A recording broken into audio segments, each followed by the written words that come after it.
Olá, alunos dos oitavos anos. Eu sou a professora Isabela de Ciências e esse ano nós iremos trabalhar juntos. O primeiro tema que nós vamos trabalhar é a reprodução assexuada. Antes de falarmos sobre a reprodução assexuada, é importante que a gente entenda o que é reprodução e para que ela serve. Reprodução é a função pela qual os seres vivos produzem os seus descendentes e dão continuidade à sua espécie. Todos os seres vivos são capazes de se reproduzir. Nós, os animais, as plantas e até mesmo os micro-organismos nos reproduzimos para dar continuidade à nossa espécie. Através da reprodução, o indivíduo transmite as suas características para os seus descendentes, ou seja, ele transmite as suas informações genéticas. A reprodução pode ser dividida em dois tipos, sexuada e assexuada. Hoje, especificamente, a gente vai falar sobre a assexuada e na próxima aula nós falaremos sobre a reprodução sexuada. Alguns seres vivos têm a capacidade de se reproduzir sozinhos, ou seja, sem a necessidade de nenhum parceiro. Esse tipo de reprodução é chamado de assexuado e é comum entre alguns organismos vivos. A reprodução assexuada caracteriza-se pela produção de descendentes a partir de um único indivíduo. Nesse tipo de reprodução, não há o envolvimento de células reprodutivas, que são os gametas. Por exemplo, para nós, seres humanos, os gametas são os óvulos e os espermatozoides, e é necessária a união de um óvulo com um espermatozoide para que haja fecundação e o surgimento de um novo ser vivo. Já no caso da reprodução assexuada, não existe essa necessidade, porque o indivíduo sozinho consegue se reproduzir e dar origem a cópias exatas de si mesmo, ou seja, ele produz clones, e esses clones são geneticamente iguais a ele. Características da reprodução assexuada. Como nós já falamos anteriormente, nesse tipo de reprodução, o único indivíduo sozinho consegue replicar o seu material genético e dar origem a um novo indivíduo exatamente idêntico a ele. Dessa forma, nós dizemos que o indivíduo gerado é um clone, porque ele tem o mesmo material genético idêntico de quem o gerou. Uma outra característica importante é a ausência de variabilidade genética. Isso acontece porque na reprodução assexuada, um único indivíduo ele replica o seu material genético e não existe uma combinação desse material com um parceiro, como acontece na reprodução sexuada, que um macho e uma fêmea compartilham dos seus materiais genéticos. Isso não acontece nesse caso. Descendência numerosa. Essa característica pode ser encontrada em algumas espécies de seres vivos que passam pela reprodução assexuada, como por exemplo as bactérias, que se reproduzem rapidamente em um curto intervalo de tempo, gerando muitos descendentes.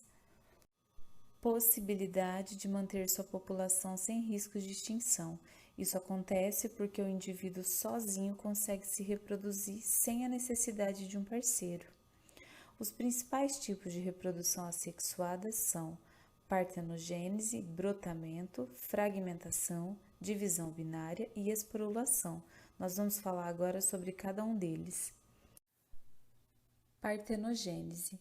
Nesse tipo de reprodução assexuada, o indivíduo consegue se desenvolver de um único óvulo sem a ocorrência de fecundação, ou seja, o óvulo de uma única fêmea, sem a necessidade do espermatozoide de um macho, consegue dar origem a um novo ser vivo.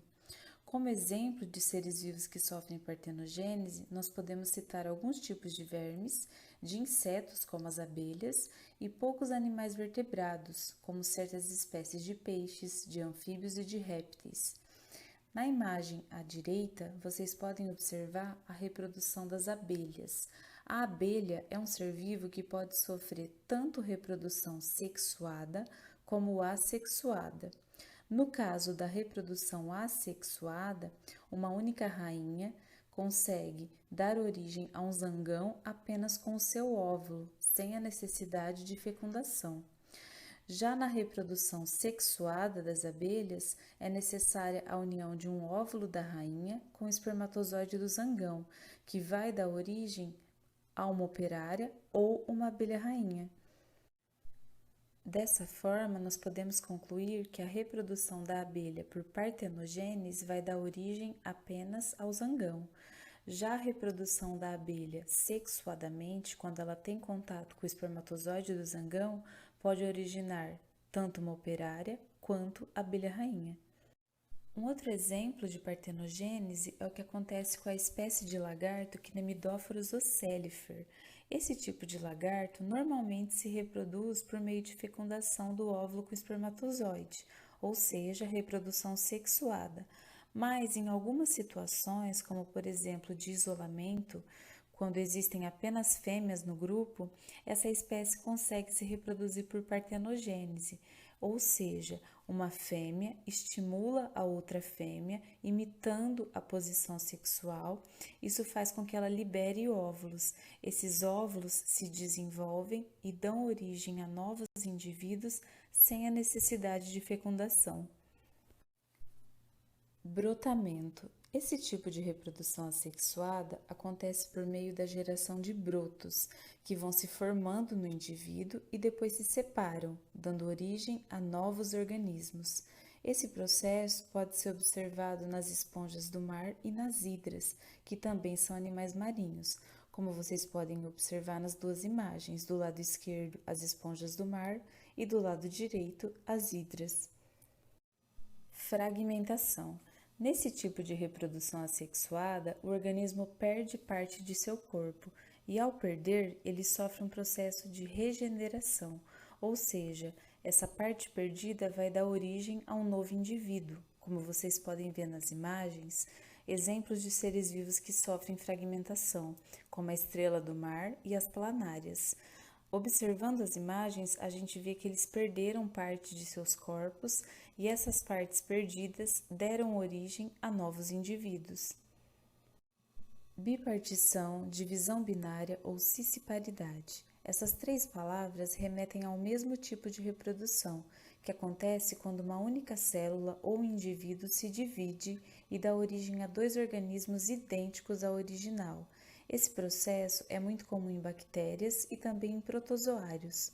Como vocês podem observar na imagem abaixo, uma célula-mãe se divide, sofre bipartição e dá origem a duas células filhas. Essas células filhas têm o mesmo material genético idêntico ao da célula-mãe, ou seja, elas são clones da mãe. Esporulação. Esse tipo de processo dá origem a células reprodutoras que são chamadas de esporos, e essas células são capazes de originar um novo indivíduo. Como exemplo de seres vivos que sofrem esporulação, nós podemos citar os fungos, em especial o bolor negro do pão, que é um fungo muito conhecido por nós. Nós chegamos ao final da nossa aula, eu espero que vocês tenham entendido. Qualquer dúvida podem entrar em contato comigo. Tenham uma boa semana e até a próxima!